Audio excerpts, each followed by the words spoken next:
안녕하세요. 송년입니다. 강연은 아니고요. 저도 기자로 먹고 살았는데 기자들, 언론에게 속지 않는 법을 공유하고 싶어서 나왔습니다. 자, 여러분 대왕고래 프로젝트 아시죠? 작년 6월 어느 날 갑자기 대통령 윤석열이 긴급 기자회견을 했습니다. 그리고 포항 앞바다에서 대규모 유전이 막 발견된 것처럼 그리고 호들갑을 떨었죠. 자, 그 언론들은 그걸 부풀려서 우리에게 산육의 꿈을 심었습니다. 자, 우리 사진 좀 보여주실까요? 대구 경북 쪽 그 지역 언론들은 훨씬 심했어요. 보세요. 자, 대구 경북 앞바다에서 산육의 꿈. 다음 거. 한국판 두바이 되나. 예, 그 다음. 석유가스 콸콸 쏟아지나. 시민들 들썩. 이게 뭐죠? 환각제입니다.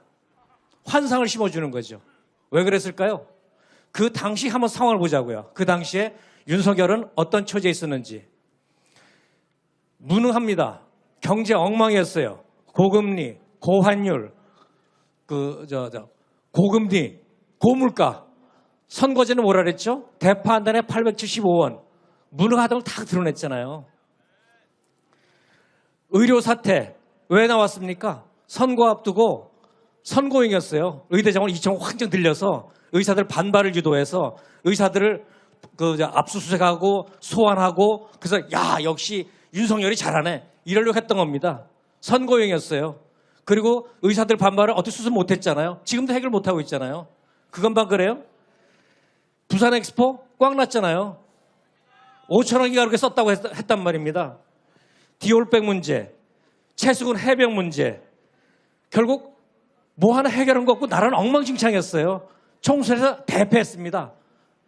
궁박한 처지에 있었어요. 국민의 시선을 돌리려고 했습니다. 자, 이렇게들 한다고 해요. 남대문에 불이 났어요. 그러면 어떻게 하죠? 불 끄나요? 아니죠. 동대문에 불을 지릅니다. 그럼 구경꾼을 다 글러가라고. 일종의 그런 식이었습니다.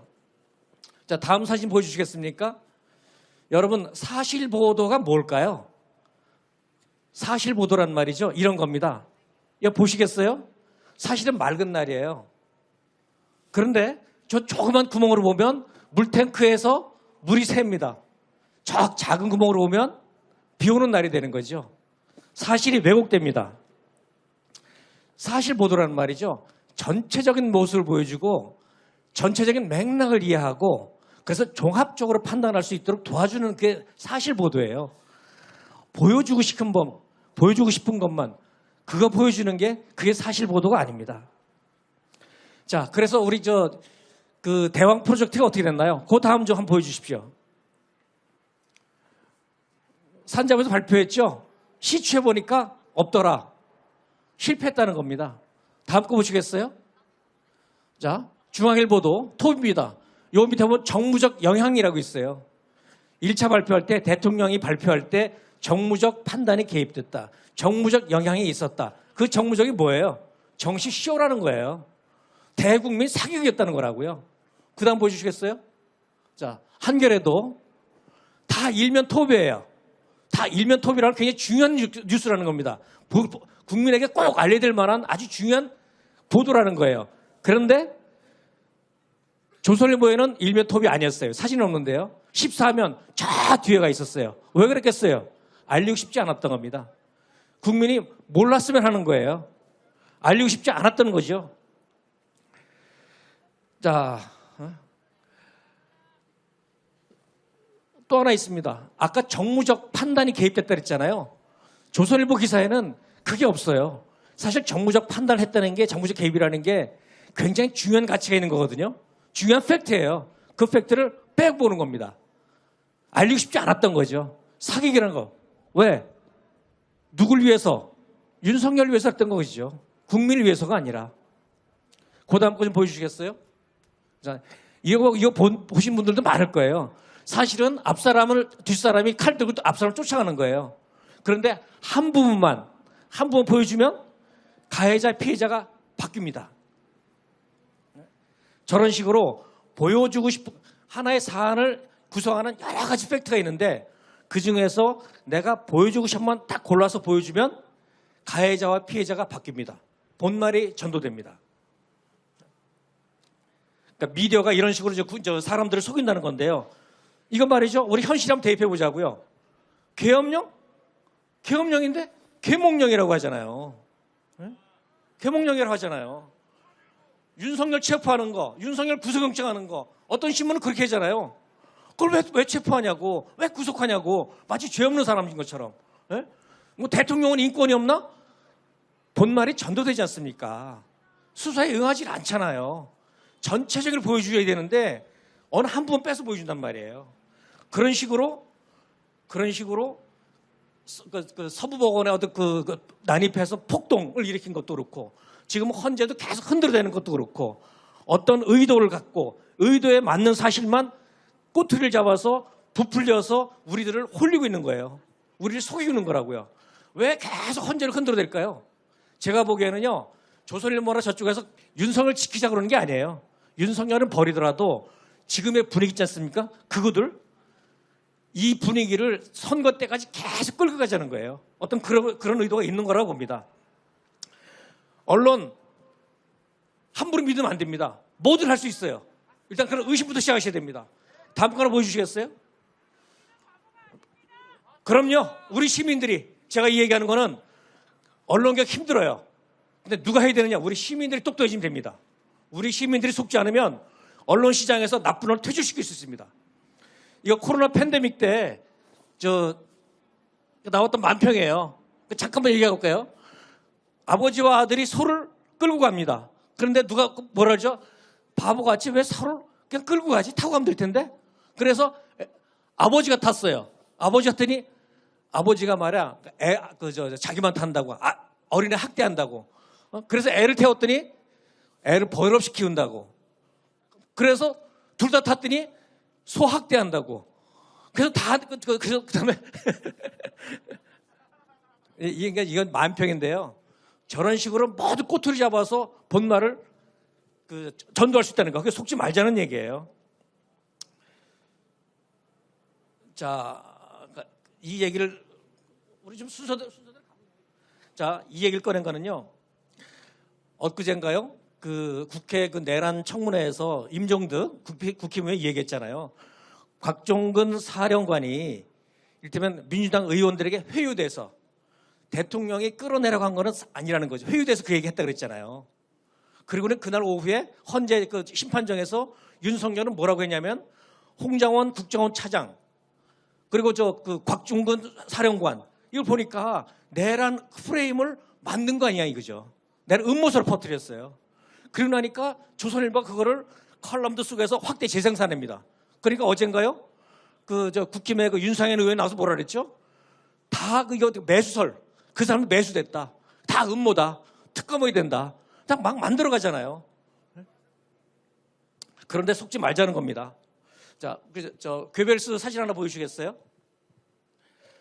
괴벨스가 이런 말을 했습니다. 거짓말은 처음에는 부정하고 의심받지만 반복할수록 결국 사람이 믿는다.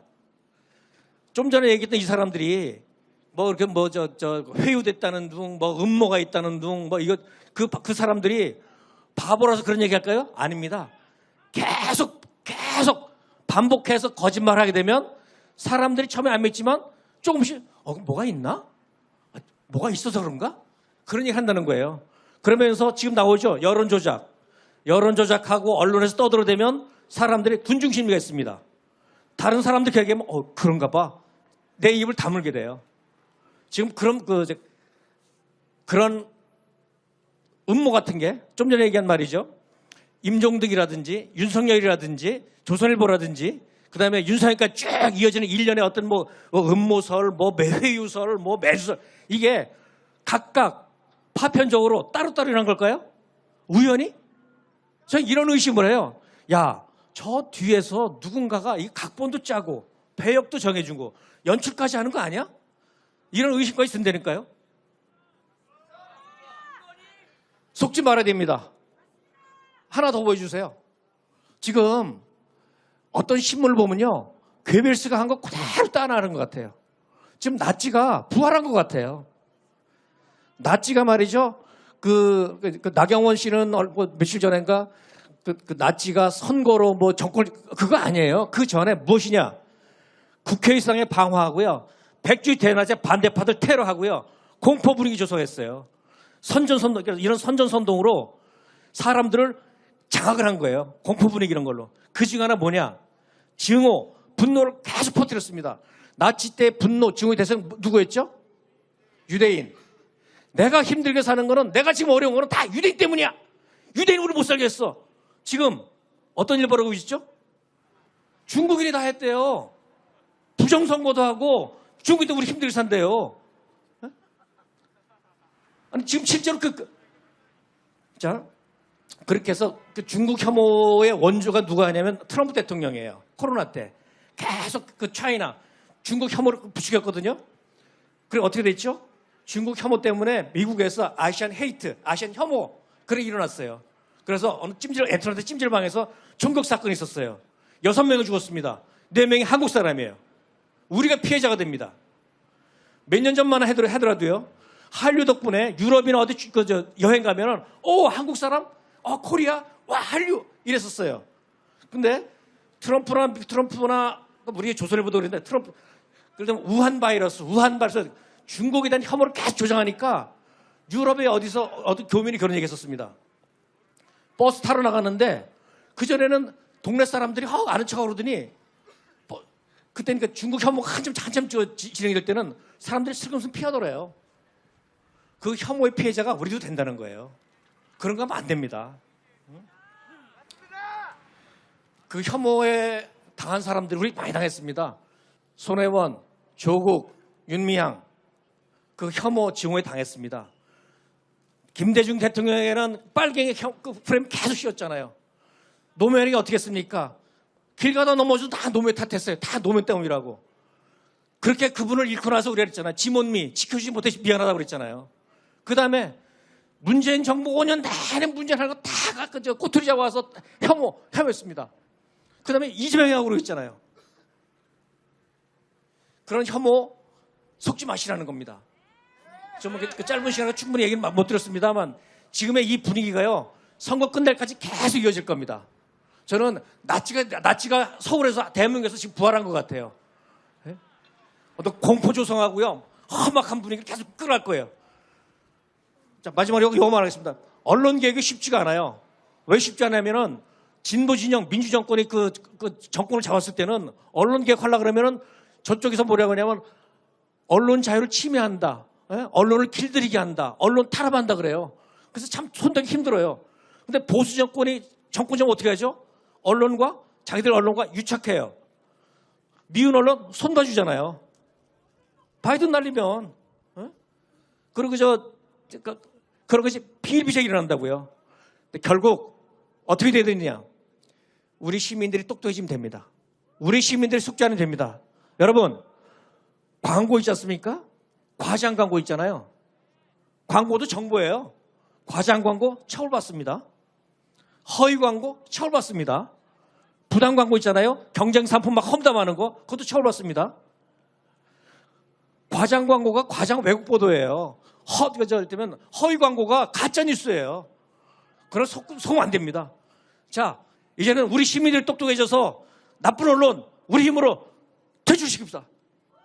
속지 마십시오.